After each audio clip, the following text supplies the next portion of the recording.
Hello students. मैं संतोष कुमार आज आप सबको एक पोएम डिस्कस करने जा रहा हूँ और इस पोएम का नाम है ए हाउस ए होम। ये पोएम है सीबीएसई बोर्ड से पढ़ने वाले उन बच्चों के लिए जो क्लास 6 में पढ़ रहे हैं और जिनकी इंग्लिश की टेक्स्ट बुक है हनी शकल। तो उसी के पहले चैप्टर के साथ में ये पोएम जुड़ी हुई है। तो क्या बताया मैंने इसका नाम, a house A home. So what do you mean by a house and A home? I think many students will be confused about it. वो तो समझेंगे कि हाउस भी वही चीज़ है जो होम है। तो ऐसा सच में है क्या?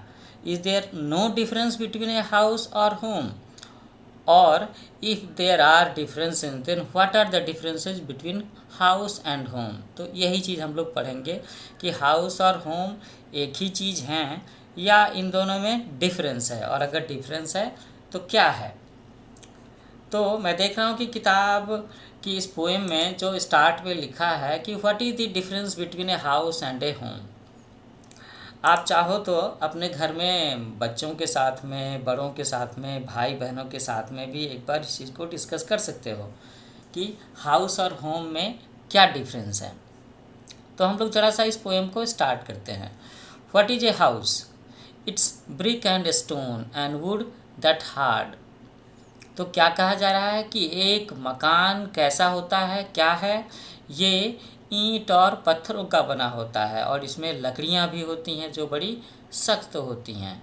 सम window glass and perhaps a yard. और इसमें शीशे की खिड़कियाँ भी हो सकती हैं और हो सकता है कि एक या आंगन भी हो आपके पास में, है ना। उस मकान में एक आंगन भी हो सकता है। It's eaves and chimneys and tile floors and stucco and roof and lots of doors। और मकान में क्या हो सकता है? इसमें छत पर छज्जा हो सकता है, धुएं निकलने की चिमनी हो सकती है, आपके फ्लोर में टाइल लगा हुआ हो सकता है, मार्बल की टाइल हो, वुडन टाइल हो, है ना। And stucco and roof and lots of doors. और क्या हो सकता है कि ये प्लास्टर का, सीमेंट प्लास्टर का बना हो सकता है, किसी और चीज़ के प्लास्टर का बना हो सकता है, इसकी छत होगी और इसमें बहुत सारे दरवाजे होंगे। तो आपने गौर किया मैंने क्या कहा है? What is a house? एक मकान क्या है। मैंने मकान की बात कही है, घर की बात नहीं की है, ठीक है। And what is a house? तो एक मकान क्या है? यह ईंट और पत्थर का बना हो सकता है, इसमें सख्त लकड़ियों के काम हो सकते हैं, दरवाजे में, खिड़कियों में। इसमें शीशे की खिड़कियां हो सकती है। हो सकता है इस मकान में एक आंगन भी हो, एक लॉन भी हो, है ना। और आपके छत पर एक छज्जी भी हो सकती है। छत के किनारे किनारे की जगह को ईव्स कहते हैं, चिमनी। और चिमनी क्यों होता है? चिमनी अक्सर लोगों के ड्राइंग रूम में होता है या फिर किचन में तो अक्सर ही चिमनी हुआ करती है, धुआं निकलने की जगह। अगर आप ठंडे जगहों का मकान देखोगे या फिर इंग्लैंड वगैरह में जम्मू कश्मीर के मकान वगैरह देखोगे, हिमाचल के मकान देखोगे, तो हो सकता है वहाँ पर एक के बजाय दो दो चिमनी नज़र आए, क्योंकि उनकी बैठक में एक जगह होती है, फायर बॉक्स होता है, कोने में एक जगह होता है फायर कॉर्नर, जहाँ पर आग लगाने से वो घर गर्म तो रहता है लेकिन उसका जो धुआं है वो छत की चिमनी से निकल कर के बाहर जाता है। And what's more, there are lots of doors the more rooms will be there. जितने ज़्यादा कमरे होंगे उतने ज़्यादा दरवाजे मकान में हो सकते हैं। Now we will read about home. What is a home? Okay. So what is a home? It's loving and family and doing for others.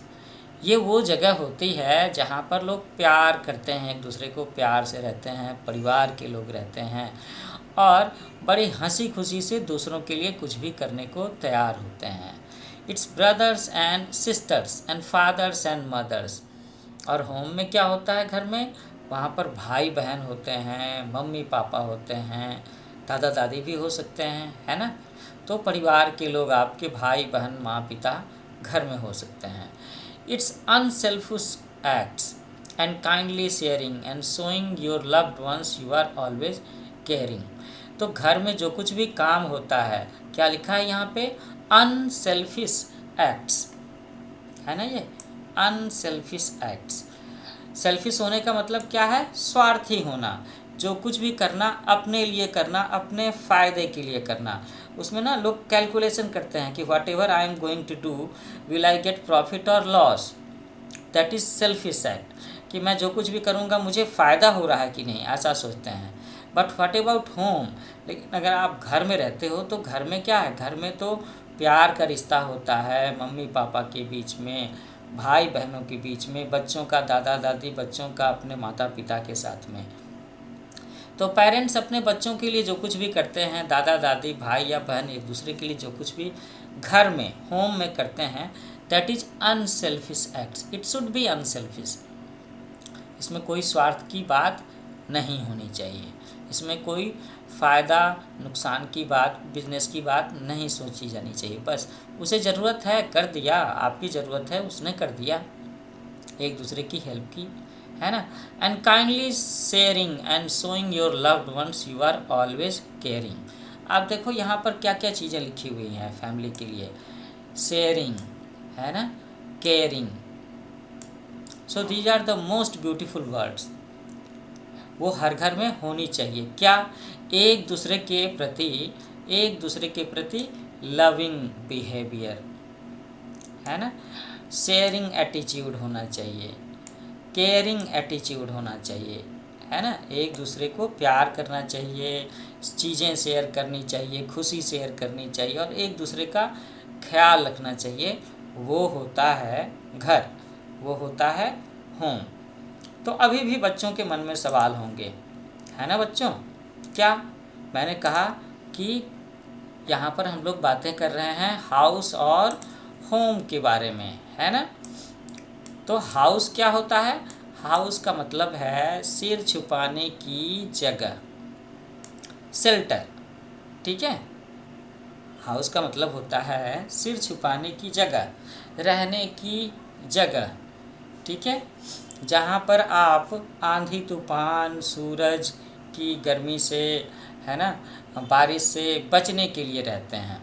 और ये जो मकान होता है, हाउस को हम लोग मकान कहें तो ज़्यादा अच्छा होगा, वही रोटी कपड़ा और मकान वाला।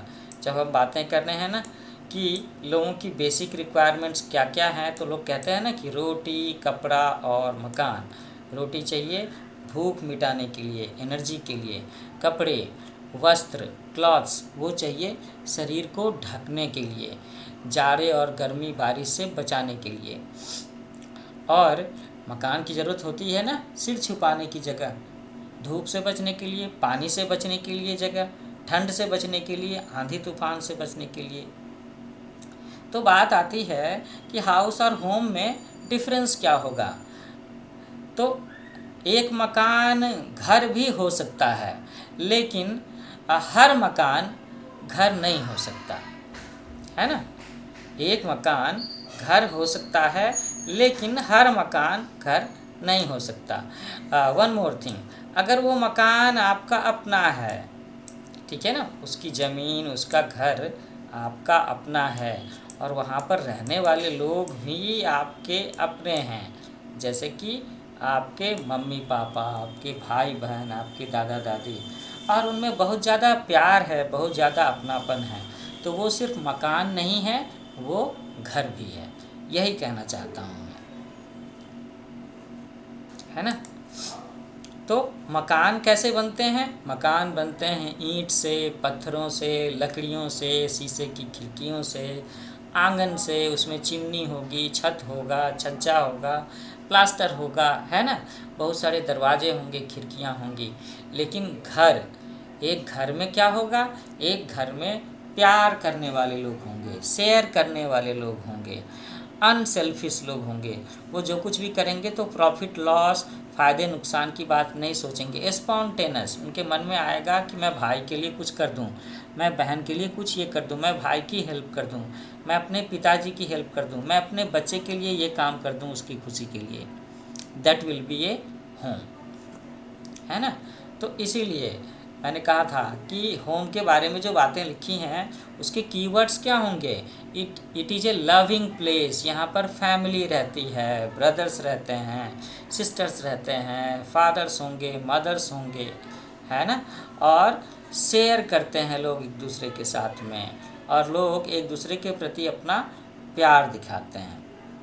तो शेयरिंग और caring, these are the most important keywords of a home. अगर घर में ये चीज़ नहीं है, मैंने क्या कहा, शेयरिंग और केयरिंग, ठीक है, तो ये एक लविंग फैमिली नहीं होगी, और ये एक घर नहीं होगा, ये मकान हो सकता है।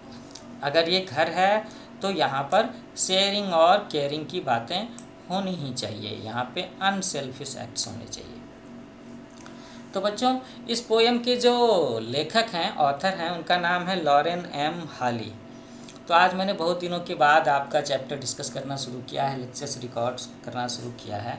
तो मैं एक बार फिर से आप सबसे रिक्वेस्ट करूँगा कि ये जो मेरे कोचिंग सेंटर का नाम है न्यू एज कोचिंग, तो मैंने इसका एक यूट्यूब चैनल भी बनाया हुआ है। तो आप सब बच्चे इस चैनल को इसके लेक्चर्स को देखो, शेयर करो, सब्सक्राइब करो, और बेल आइकन ज़रूर दबाना, ताकि जब भी मैं नए लेक्चर्स रिकॉर्ड करता हूँ तो इसके नोटिफिकेशंस आपके पास में ज़रूर पहुँचे, है ना। ठीक है, तो जल्दी मिलते हैं हम लोग CBSE बोर्ड के और भी नए लेक्चर्स के साथ में। और सब्जेक्ट इंग्लिश हो सकता है, हिंदी हो सकता है, साइंस और SST भी हो सकता है। ओके, जल्दी मिलते हैं। Take care, happy learning with New Age coaching.